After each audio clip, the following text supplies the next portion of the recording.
నమస్తే. నేను మీ సునీల్ కుమార్ గాజుల. ఎంత పీల్చినా కానీ గాలి తరిగిపోదు అంట.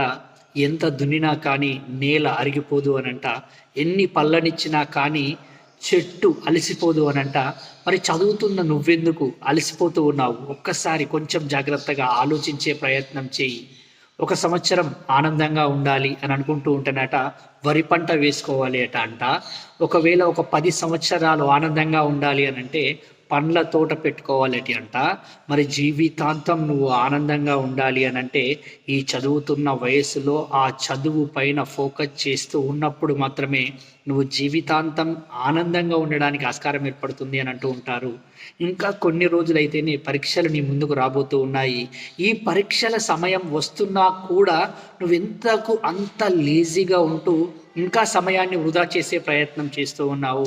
ఈరోజు నువ్వు చదివే ఆ చదివే నీ రోజు నీకు వచ్చే ఆ ఒక్కొక్క మార్కే రేపు నీ జీవితంలో నువ్వు గొప్ప గొప్ప స్థాయికి ఎదగడానికి ఆస్కారం ఏర్పడుతూ ఉంటుంది.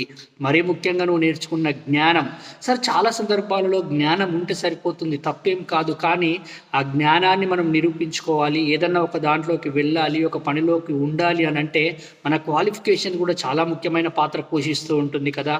అటువంటి ఈ క్వాలిఫికేషన్ పెంచుకునే క్రమంలో ఈ పరీక్షల సమయంలో సమయాన్ని వృధా చేయకుండా లేజీగా ఉండకుండా చదువుకునే ప్రయత్నం చేయి. గొప్ప